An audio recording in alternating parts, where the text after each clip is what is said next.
o povo de Deus em toda a história. E isso diz, acima de tudo, respeito à oferta do justo, ao serviço do justo, ao trabalho do justo. Trabalho do justo esse, que enquanto ele trabalha para Deus, ele também é trabalhado por Deus. E esse trabalho do justo, ele nunca se dá sem o ônus do sofrimento pela história. Esta é uma realidade para ser digerida por aqueles que receberam o Senhor Jesus como Senhor e Salvador. Entender a Bíblia, e nesse particular que estamos estudando, o livro de Jó, não é para o homem natural, não é para as pessoas que analisam a Bíblia como uma literatura milenar e interessante. Isso aqui é um assunto que diz respeito às pessoas que receberam Cristo, que receberam Ele como seu único e suficiente Salvador. Porque, como temos ensinado, o sofrimento de que aqui se refere o livro de Jó não é o sofrimento do mundo, não é o sofrimento do homem natural. O caráter do sofrimento de Jó é peculiarmente o sofrimento dos justos, que se perpassa através ou em meio ao serviço, em meio à missão que lhe foi confiada, em meio ao seu chamamento, em meio à sua vocação. É o desdobrar da vocação, do chamamento do justo. O sofrimento faz parte inseparável, é inerente, é cabeça e tronco, é dedo e unha, é alma e espírito, são coisas inseparáveis. Quando você fala da história do homem de Deus, da história dos santos, desde os tempos imemoriais, desde o Antigo Testamento, de antes da lei de Moisés, desde os tempos patriarcais, e diga-se de passagem, tudo indica que o livro de Jó, que os acontecimentos do livro de Jó são de antes de Moisés, período patriarcal. Isso porque aqui não há referência à instituição do serviço do templo, dos levitas, dos sacerdotes. Ele mesmo faz ali o serviço sacerdotal. Então, desde os tempos mais primeiros, isto é uma realidade. O justo, ele se aproxima de Deus, que já se aproximou dele, alcançando-o, e agora ele vem, já que ele já foi alcançado, ele vem com serviço, ele vem com trabalho. O trabalho sofredor, o trabalho sacrificial, faz parte cotidiana do relacionamento do justo com Deus. Não tem como, porque muitas pessoas que estão nos vários arraiais cristãos nunca entenderam. Crentes velhos, passam-se os anos de crentes, se é que podem se dizer crentes, passam-se até décadas, e essas pessoas nunca caíram na ficha, no sentido de entender que o sofrimento pela causa, a única justa causa que existe, ele está de forma inseparável ligado ao relacionamento do servo com o Senhor. Não tem jeito, não tem outro caminho. Deus não quis. Por quê? Não respondeu na sua palavra até agora. Porque que não escolheu outro instrumento? Ele quis. Quis ele. Passagens várias na Bíblia, como Atos 9, quando Ananias questiona Deus, e não, eu não vou me dirigir a Saulo, não, você é um matador, você é um inimigo terrível do povo de Deus. Você vai sim, porque esse homem é vaso precioso e convém que ele sofra muito pela minha causa. Se nós formos aos vários casos aqui, vamos tomar um tempo que vai ficar ruim para a gravação que está sendo feita aqui, mas faz parte da história dos santos. Quando você abre a Bíblia, o pecado já atuante, a Bíblia fala disso. Caim oferece o serviço que Deus reprova, porque o serviço ali era a sua própria vida. Deus reprovou Caim, cita a primeira pessoa. Depois diz que reprovou a sua oferta, ou seja, não atentou para ele e também não atentou para a sua oferta. Deus aprovou, atentou para Abel, sacrifício, sangue derramado, serviço, labuta, entrega. Atentou para a entrega de Abel, mas não atentou para a entrega de Caim. Atentou para Abel e para a sua oferta. E ele depois vai confirmar isso através daquele ato que se tornaria comum na história dos santos: a morte. O sacerdócio do crente podendo chegar ao derramamento do seu próprio sangue. Caim, Abel derramou seu sangue. Depois, o sangue dos profetas, o sangue dos apóstolos. Jesus, em Mateus capítulo 16, versículo 24 seguintes, ele coloca isso: se alguém quiser seguir, relacionar-se, conviver comigo, negue-se a si mesmo, perda, ônus, entrega, tome a cada dia a sua cruz. Cruz, sempre, para sempre, símbolo de morte, sofrimento. Carregou a cruz tosca, pesada, manguindolando até o Gólgota. Tome a cada dia a sua cruz e siga-me. Porque se alguém quiser guardar a sua vida, perdê-la. Mas aquele que perdê-la por amor de mim, achá-la. E várias passagens vão nessa direção. Quando nós analisamos o que está acontecendo aqui com Jó, ele está no fronte da batalha por causa da causa de Deus. E esta causa, ela é defendida por aquilo que se faz e aquilo que se fala. Se faz encarnando o sofrimento, como Jó estava ali, as queixas dele. Deus está me despedaçando, Deus está me detonando. Tem uma expressão aqui que traduzida equivale a dizer o seguinte: Deus está fazendo a minha bílis derreter, Ele está esbagaçando meus rins, Ele está me chicoteando a ponto de estraçalhar meus rins. Então aquilo que se faz, ele estava vivendo na pele o fazer. E aquilo que se fala, por quê? Deus, ele diz algo a respeito de Jó que é inquestionável. E aquilo que Deus diz a respeito da conduta, a respeito da postura, a respeito do caráter, a respeito da personalidade desse homem, ele diz que ele é íntegro. Ele fala de um homem que tem ali todo um arcabouço bem definido de princípios que vem da eternidade. Ele cumpre, ele vive isso. Ele não só fala, mas ele vive isso. E Deus levaria Jó a testemunhar isso diante de Satanás e diante daquela geração e para as próximas gerações. Estou levantando o justo para que ele testemunhe através do que ele faz e através do que ele fala perante Satanás e perante as gerações. Sabe por quê? A encarnação desse sofrimento, dessa oferta, o vivenciamento dessa condição sacrificial que vai durante toda a Bíblia mesmo.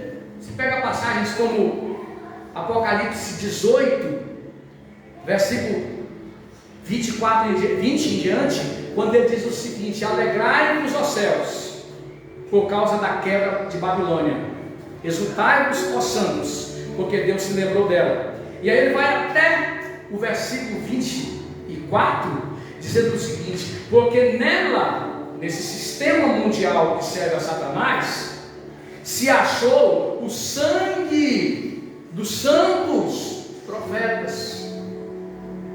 Então, Jó está aqui, como todos os santos, confrontando no que ele faz e no que ele fala a mentira, o engano, as ideologias, as filosofias satânicas. Deus disse dele aquilo que ele vivia. Então, já que ele vivia, ele estava ali na frente de todo aquele contexto do engano que é o próprio mundo, liderado por Satanás e em grande parte representado pelos amigos de Jó. O que Deus diz, sustentado pelo que Jó vive e fala, contra o que Satanás diz, sustentado pelo que o mundo fala e faz. Então, pronto, está definida a situação, está claro o que se sucede ali. Quando Jó confronta desta maneira, diz aqui, dizendo: tendo ouvido muitas coisas como estas, vós sois consoladores molestos. Ou seja, ele não aceita aquilo que se diz a respeito da conduta dele, a respeito do caráter dele, porque ele vivia uma vida íntegra, que se traduzia na prática em defesa da verdade. Ele vivia para defender a verdade.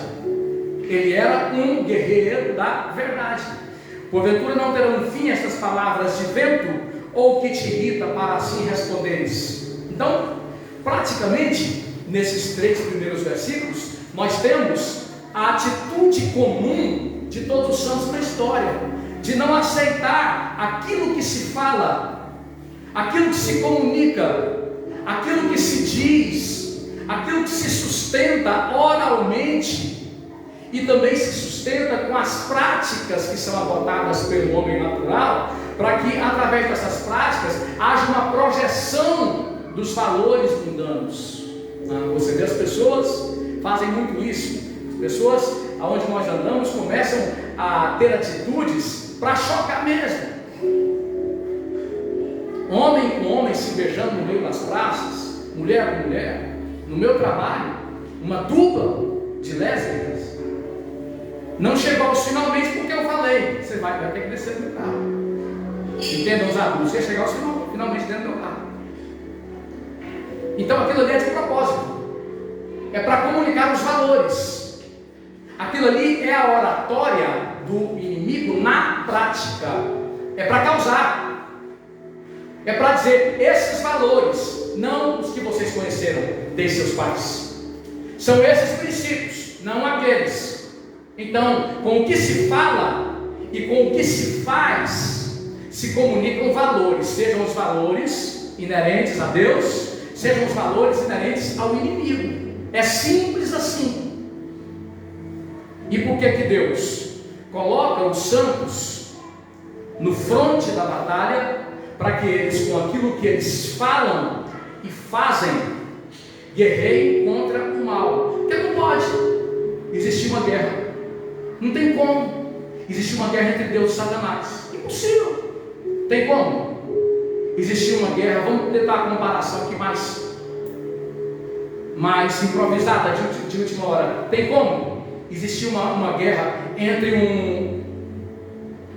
um poodle e um leão? Tem como? Um poodle de uma madame guerrear contra um leão? Existe isso? Não é guerra, não existe. Então, Deus não tem inimigo. Não existe inimigo para Deus. A batalha ela se trava na esfera humana, porque o homem trouxe a guerra para si por causa do pecado. Mas Deus não tem inimigo, não tem ser que possa guerrear com Deus. Então o que ele faz? Por misericórdia desse homem, ele dá-lhe sua palavra, para que esse homem, através da sua palavra, por graça, por misericórdia, possa vindicar de volta aquilo que ele entregou para o diabo lá no Éden. Ele entregou para o inimigo. O que Deus deu para ele, ele entregou. Então, se ele quiser ter de volta o que Deus deu para ele, é via arrependimento, via quebrantamento, que se expressa na palavra vivida e na palavra falada. Então, por isso, Jó, por vezes, ele se coloca desta maneira, rejeitando cabalmente aquilo que está sendo dito por aqueles amigos. Se opõem veementemente. E nesse capítulo, é mais um capítulo em que ele deixa isso bem claro. Quando no desenvolver do seu discurso, ele vai dizer o seguinte, a partir do versículo 19. Ele cessa totalmente essa fala nesse capítulo com os seus confrontadores, que ele chama de consoladores molestos, e diz o seguinte: eu tenho uma testemunha no céu, a minha testemunha está no céu. Então ele exalta aquilo que algumas vezes eu tenho ensinado para os irmãos, a intimidade com Deus. Ele deixa de lado a questão horizontal, o relacionamento com os homens, e ele parte, contudo, para o relacionamento com Deus. Essa conversa aqui não vai levar a nada, não vai chegar a lugar nenhum, a não ser ao desgaste. Ele os descarta várias vezes, e ele aposta tudo na sua intimidade com Deus. Esse Jó, que o próprio Deus se referiu a ele como se referiu, seus amigos zombaram dele, questionaram a intimidade dele com Deus, para que ele pudesse, doravante, se fundamentar nos falsos valores, nas ideologias, nas falsas filosofias desses seus amigos. Confrontaram Jó como alguém que era carnal, alguém que era ímpio. Há algo de muito ardiloso no que está acontecendo nesse contexto. Como estávamos falando de manhã, o mundo, ele quer, na direção de Satanás, promover a mentira, de forma bastante sutil, de forma bastante elaborada, com uma oratória convincente para aqueles que não estão buscando a palavra de Deus, não estão priorizando o relacionamento com Deus. Com muita argúcia, com muita habilidade, o diabo tem conseguido fazer com que as pessoas acreditem na mentira mascarada de verdade.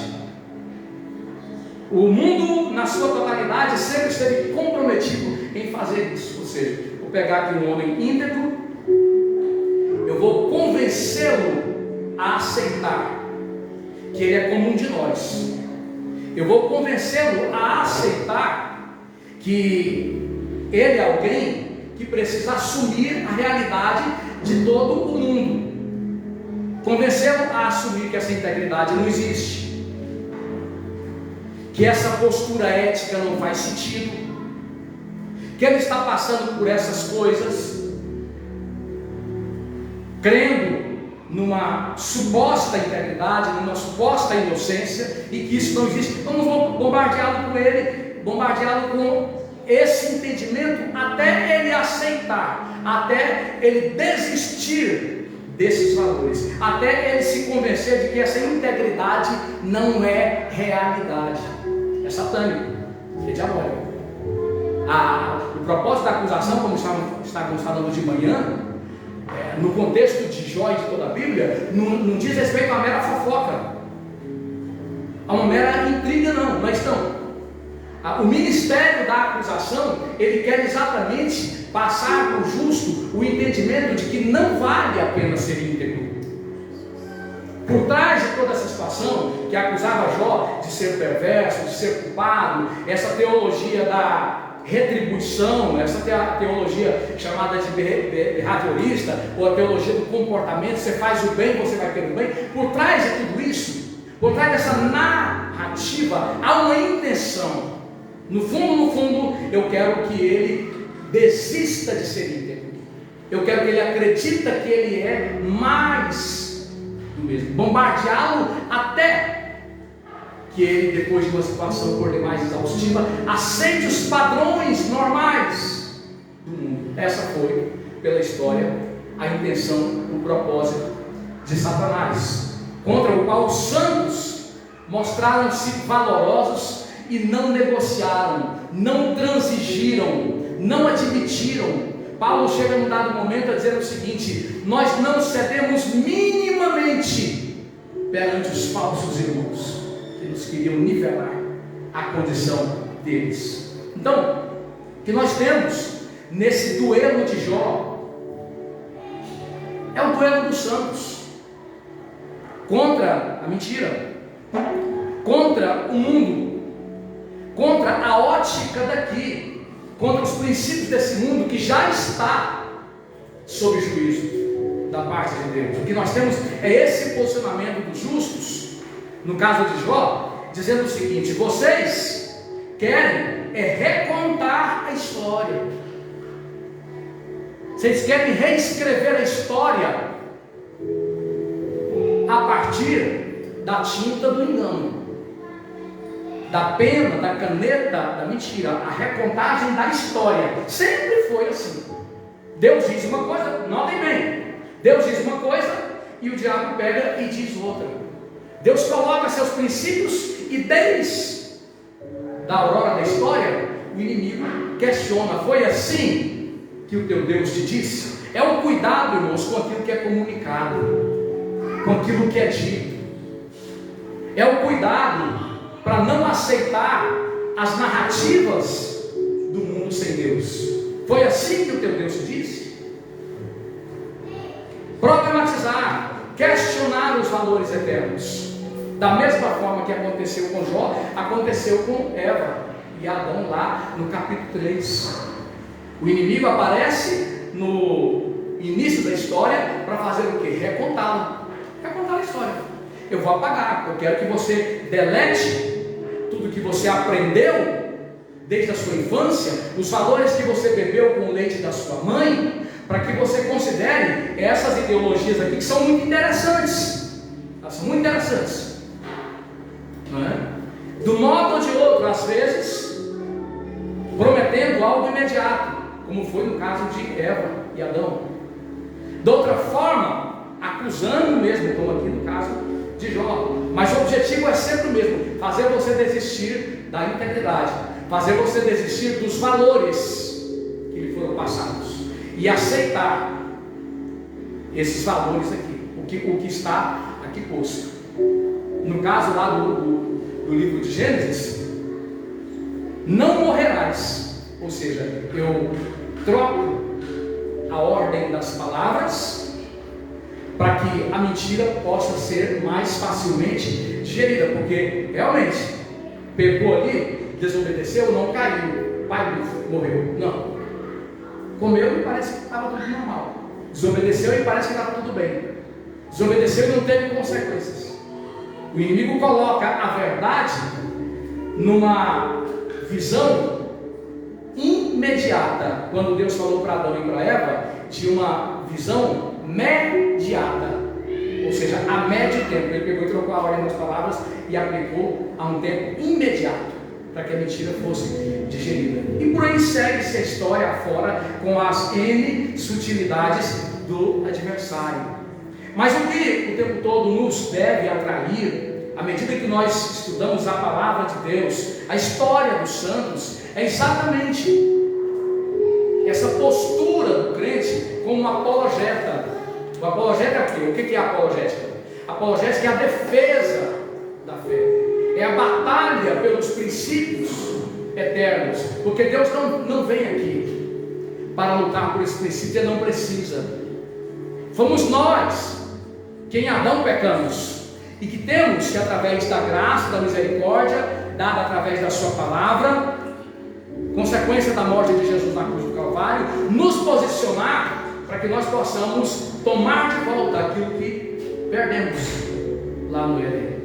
Isso aqui é o que precisa chamar a nossa atenção, isso aqui é o que precisa nos envolver. E prosseguindo com mais profundidade a respeito desse posicionamento do justo, que confronta o diabo, que fala através das pessoas, confrontando o diabo, que fala através do que as pessoas fazem, ou seja, o diabo se manifesta para destruir a verdade através do que falam e através do que fazem. Guarde isso para a sua semana, porque nada é tão atual quanto isso que está sendo posto aqui. Quando tenta-se convencer as pessoas de que os valores mentirosos precisam ocupar o lugar dos valores verdadeiros. Os amigos de Jó apresentavam os falsos valores. Você tem que se fixar nesses valores, a teologia da retribuição, e abandonar esses valores que Deus te concedeu. Ele estava sendo bombardeado, a enfermidade dele tinha uma origem satânica. Deus permitiu que o inimigo o atacasse. Então é apologética, é a defesa da fé, é o combate cristão, é o conflito dos santos. O que está aqui é exatamente isso. É o posicionamento dos santos sendo vivenciado na carne, na pele. E à medida que nós nos desenvolvemos na compreensão do que aqui se sucede, nós vamos ser cobrados com relação ao nosso posicionamento. Aonde é? Como? De que maneira você vive a defesa da fé? De que maneira você confronta o inimigo? Aonde? Como? De que forma se dá o seu combate? A sua participação na guerra comum aos santos, nesse cenário mundial em que tudo que se fala e que se faz está a serviço do desmonte da verdade para introduzir a mentira. Onde é que você está entrando com sua parte? Aonde é que você está mostrando o seu valor? Vindo na igreja uma vez na semana, batendo ponto? Será? Colocando no gasofilácio a sua contribuição e dizendo: já fiz a minha parte, estou contribuindo. Ou de alguma outra forma na qual você simplesmente entende: ó, a minha boa obra do dia eu já fiz. Jó, ele entregou tudo. A exemplo de todos os santos, ele entrou com tudo. Ele deu tudo. É a integralidade da entrega, da oferta. Não existe alguém que serve a Deus com parte da sua vida. A própria palavra conversão já indica claramente um retorno radical, uma reviravolta total. Ele passa a se entregar totalmente pelo Deus da causa e pela causa de Deus. Onde é que está se dando o seu combate? Somos aqui uma comunidade cristã numericamente pequena, mas nem por isso você pode justificar a sua ausência, o seu descaso. Não trata-se disso. Trata-se da entrega. Se ela é verdadeira, aonde você estiver, no ministério, no bairro, no trabalho, aonde você estiver, aonde Deus te colocar, se a sua entrega foi verdadeira, se Deus pode dizer de você o que ele disse de Jó, fiel e íntegro, se entregou por completo, é meu por completo, meu servo por completo, então aonde você estiver, você vai mostrar seu valor. O combate vai ser travado, o inimigo vai saber: tem um deles aqui, tem uma delas aqui, tem um deles aqui, nesse bairro, como na Holândia, tem gente deles aqui, ele tem seus Jóis aqui, nesse lugar, nesse país chamado Brasil, aonde estão trabalhando intensamente para que a mentira bem articulada, a mentira bem desenvolvida com narrativas bastante convincentes, seja posta em lugar da verdade, e como consequência, pessoas inocentes estão sendo presas. Os profetas falaram, os apóstolos falaram, Jesus falou contra o que está acontecendo. E quem não quiser caminhar comigo não tem problema, eu não vou ser diferente dos profetas de Jesus e dos apóstolos. Eu vou falar e vou denunciar. Estão tentando também no nosso país desconstruir a verdade. Desconstruir a verdade. Estão tentando recontar a história. Já há jornalistas, já há filósofos em grande quantidade, já há pessoas dos vários setores da mídia, da educação, todos trabalhando intensamente para que num período muito curto de tempo os justos sejam considerados injustos nessa sociedade, e os injustos sejam considerados almas as mais honestas que existem. O livro de Jó, como toda a Bíblia, é uma atualidade. Estão trabalhando vários setores da nossa sociedade, inclusive o judiciário, talvez principalmente o judiciário, que é o cadáver insepulto da nossa sociedade, juntamente com o legislativo, que já exala a sua condição pótrefa, a sua condição de decomposição, também de um corpo que passou da hora de ser sepultado, junto com a mídia, que já fede há muito tempo, seus restos mortais, como comprometidos com a informação, sendo eles agora comprometidos com a desinformação, seus restos mortais também fedem há muito tempo, e tudo isso a serviço da mentira, do engano. Nossas universidades federais todas, os veículos de comunicação todos, com alguma exceção, os políticos todos, com alguma exceção, como disse, os juízes quase que na sua totalidade, principalmente os supremos juízes, aqueles que estão acompanhando com sofreguidão os últimos acontecimentos da nossa nação, aqueles cristãos que temem a Deus, assistindo corados de vergonha o doutor André Mendonça votando pela soltura de um marginal ex-governador que acumula em quase 3 séculos de condenação, que só fora do Brasil foi denunciado pelo desvio de mais de 100 milhões de dólares. Aí soltam os perversos e prendem pessoas de bem. E tem toda uma narrativa para que daqui a pouquinho, nossas crianças, nossos adolescentes, nossos jovens e até os adultos acreditem que a mentira é a verdade e que a verdade é a mentira. É por não entender isso que muitos crentes não se posicionam nesse cenário nacional. É cômodo, é confortável, é aconchegante ficar num prédio no domingo apenas e fugir por completa responsabilidade, porque tem um ônus, pode ser preso. Então deixa isso quieto, mexer com isso não. Defender a verdade tem um ônus, quase sempre, ou sempre elevadíssimo. Então todo o trabalho de Satanás, desde os tempos mais memoriais, para que, através das suas N narrativas, a mentira ocupe o lugar da verdade. Isso está acontecendo aqui em Jó. Aceita, Jó. Aceita que essa integridade não vale a pena. Quando eles, vocês são consoladores inúteis. Não quero mais conversar com vocês. Por vezes, o justo vai ter que se posicionar. Ele vai ter que confrontar em palavras, em atos e às vezes com o silêncio também. Não converso, não estou falando com vocês. Vocês não são dignos da exposição da verdade.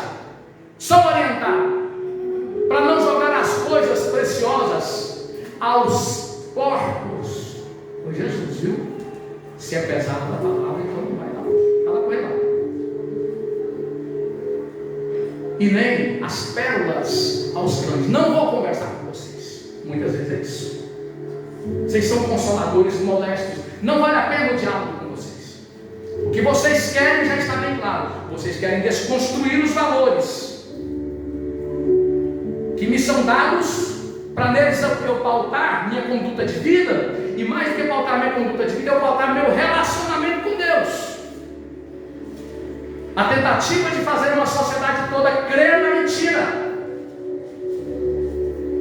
é uma bofetada no rosto de Deus, no rosto dos santos.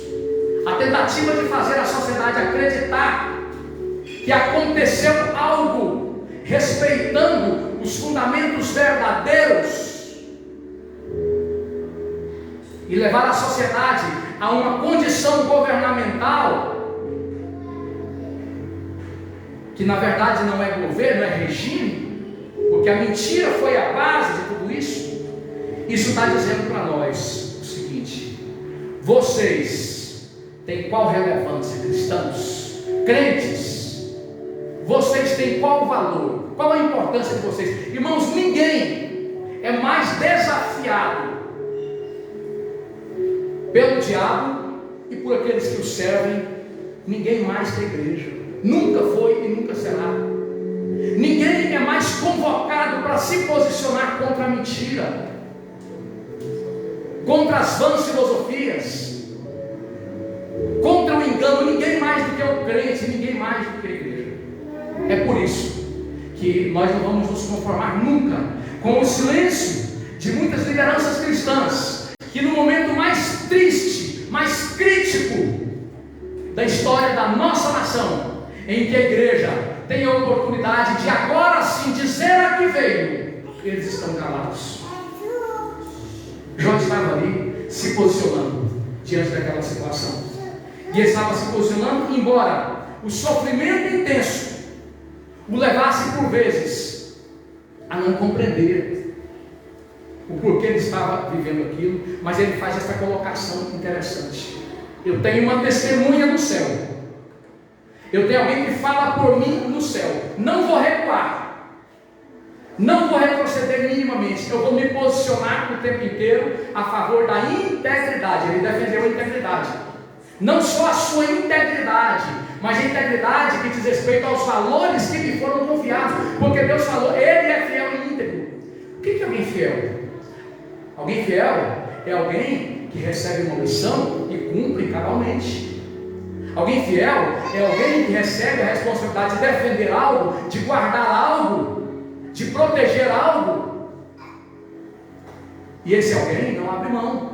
Alguém fiel, você tem a ideia de um sentinela para o qual é confiado valores riquíssimos, e esse sentinela é capaz de morrer lutando por aqueles valores. Essa é a visão dos salmos pela história. Então Jó estava na defesa desses valores. Ele era fiel porque ele defendia incondicionalmente esses valores. Essa palavra fiel não aparece ali para definir outra coisa que não a postura dele de defensor dos valores que lhe foram dados. Nossas riquezas, irmãos, nossas joias, nossos tesouros, são os princípios da palavra de Deus que o diabo quer destruir, que o diabo quer aniquilar. Como disse, recontando a história. Então a oratória dele toda é confrontando esses homens e não aceitando. Toda a oratória de Jó, todo o posicionamento dele, e isso se dá em meio ao sofrimento, em meio à angústia, em meio a dores insuportáveis, é confrontando esses homens por causa dos valores. Deus falou isso e vocês estão falando aquilo. Deus disse isso e vocês estão dizendo aquilo. Note a importância disso para o dia a dia do cristão.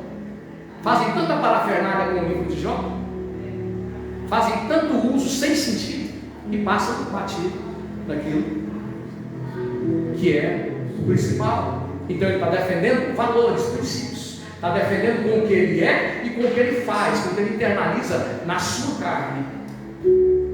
Gostaria de terminar ainda falando um pouco mais da condição sacerdotal do crente. Irmãos, o padrão para seguir a Deus, para seguir a Cristo, estava bem definido. Você vai ter que assumir a totalidade da responsabilidade em lhe servir, sofrimento, padecimento, padrão da lei, Mateus 16. Quer seguir após mim? Vai ter consequência. Você vai defender meus valores? Você vai ser fiel e íntegro como Jó? Vai ter consequências. E consequências que vão fazer parte da sua vida física, da sua família, do seu trabalho, de todas as áreas da sua vida. Você vai sentir o ônus do chamado, o ônus, preço alto da sua vocação, de forma íntegra, não tem jeito. O padrão está lançado. Quer vir após mim? Está lançado. A coisa vai ficando cada vez mais esquisita, feia. Quando Jesus em João capítulo 6, ele deixa isso cada vez mais claro. Então aquela multidão de seguidores, pega o bico, ficou só a minoria. O povo ia saindo e dizendo: isso é duro demais, quem é que pode suportar esse discurso? Duro é esse discurso. fica ali com esse gato pingado, e Jesus pergunta: vocês também não querem ir? Ele poderia dizer: não, eu vou amenizar aqui a minha fala, né? Porque eu estou perdendo gente demais, né? Meu ministério está ficando cada vez mais rareado. Deixa eu passar um mel na boca dessa gente aqui para ver se segura mais. A evasão está muito grande, as contas da igreja vão entrar no vermelho, a receita da igreja vai ficar cada vez mais precária se eu continuar com essa oratória. Ele poderia ter dito isso. Não. Ele disse para os discípulos que ficaram, os gatos pingados, já que Judas já tinha saído para vender. Ele disse o seguinte: vocês também não querem ir? A multidão já foi. Vocês também não querem ir?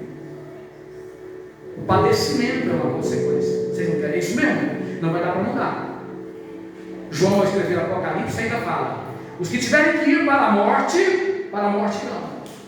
Os que tiverem que ir para o cativeiro irão.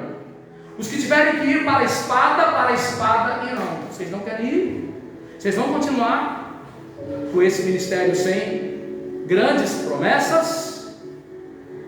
É quando Pedro diz aquelas ilustres palavras, né? Para onde iremos nós, se só tu tens as palavras da vida eterna? Em concordância com Hebreus, capítulo 2 também, como escaparemos nós, se não atentarmos para tão grande salvação? Qual outro caminho haverá de existir, se não assumirmos esse compromisso? E ainda falando do sofrimento, note bem isso, irmãos. Vamos começar uma segunda-feira, mais uma segunda-feira,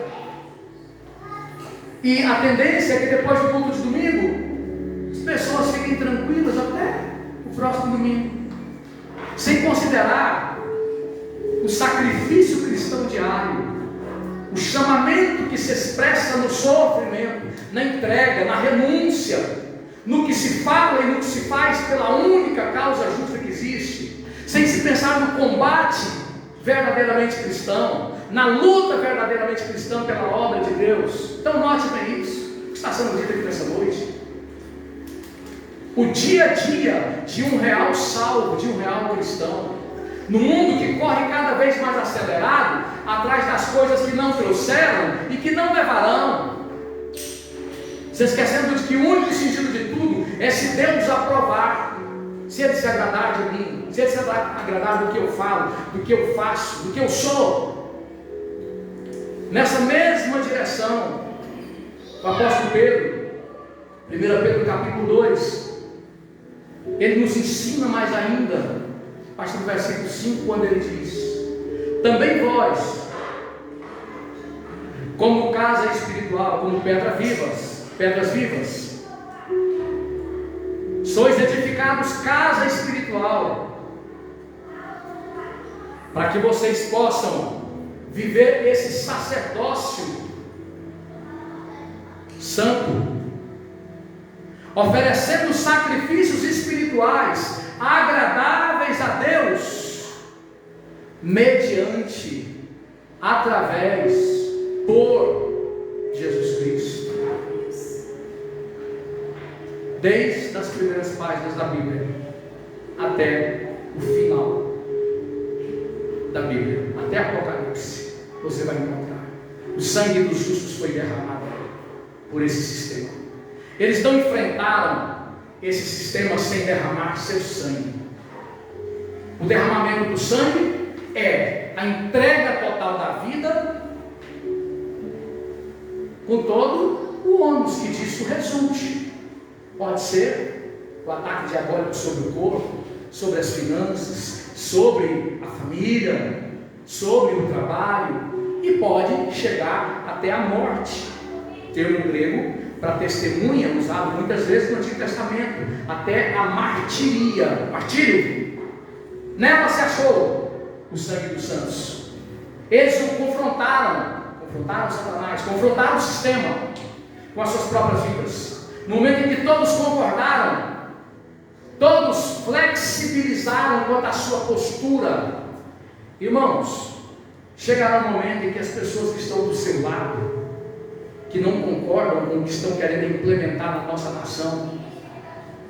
Muitas delas que não concordam, elas haverão de rever seus valores. Elas haverão de repensar esses princípios e recuarão para não terem consequências. Porque o que acontece? O ímpio, ele tem um compromisso com os valores eternos por uma questão de conveniência. Eu preciso desses valores.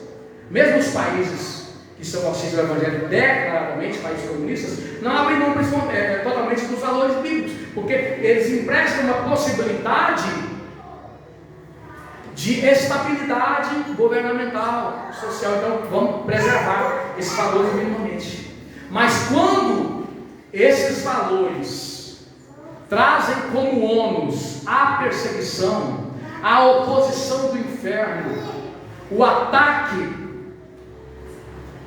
que pode trazer as consequências as mais severas, então o ímpio recua, porque o posicionamento dele com relação aos valores é apenas um posicionamento de conveniência, não diz respeito ao compromisso dele com Deus, não diz respeito ao quê? Ao relacionamento dele com Deus.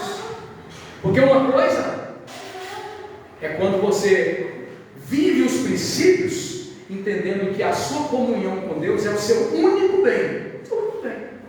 Outra coisa é quando você vive os princípios porque há uma certa conveniência no vivenciamento desses princípios. E os santos provaram que eles viviam esses princípios por causa da sua comunhão com Deus, que era o seu bem único. Eles provaram isso em tudo aquilo que lhes sobreveio. Em tudo aquilo que lhes sobreveio. O propósito do inimigo é fazer com que, não muito tempo daqui, esta geração de brasileiros não conheça mais a Deus, se esqueça de Deus. Essa geração de brasileiros se esqueça de Deus por completo. Esse é o propósito do inimigo, o propósito do adversário. Essa condição que vocês estão assistindo aí, ela tem esse propósito: fazer com que esta geração, nossas crianças, adolescentes, jovens, não conheçam mais a Deus, se esqueçam de Deus, e mais, fazer com que as próximas gerações o ignorem por completo, não saibam nem de longe quem é Deus.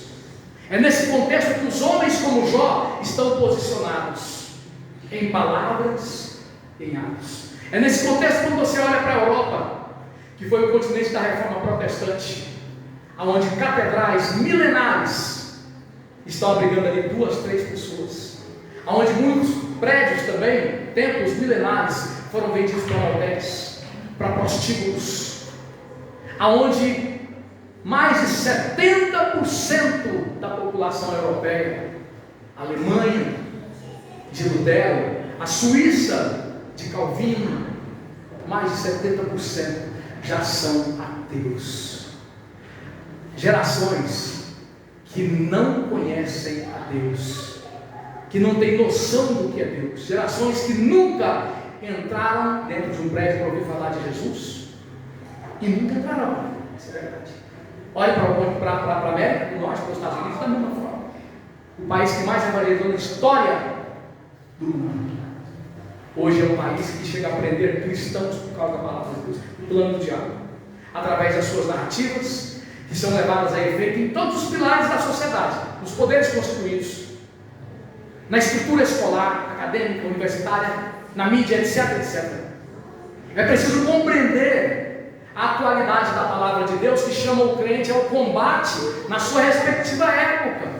A questão fica só lendo a Bíblia, sem uma aplicação prática, lendo a Bíblia só como uma forma de consolo, de uma religiosidade medíocre, inútil, sem propósito. Vou à missa, pega ali o crucifixo, hoje eles usam a Bíblia também, né? Dia de ir para a missa, não passa disso. Sacerdócio, sacrifício. Jó aparece na abertura do livro como sacerdote, aparece sacrificando. aparece oferecendo, aparece adorando, aparece se estendendo, porque o sacrifício ali significava a própria vida. Aquele animal morto ali significava a entrega de si mesmo. Claro que no sentido único, exclusivo, apontava para a obra de Jesus na cruz do Calvário, que abriu a porta, nos salvando para que nós pudéssemos nos relacionar com Deus através da entrega sacrificial, através da entrega sofrível, através da entrega do trabalho em dor, do trabalho em angústia, através da entrega em que você entende: não existe uma maneira barata de servir a Deus. Não existe. Todos aqueles que piamente quiserem se posicionar, seguir a Cristo, eles padecerão perseguições. Feche os seus olhos, curva a sua cabeça nesse momento.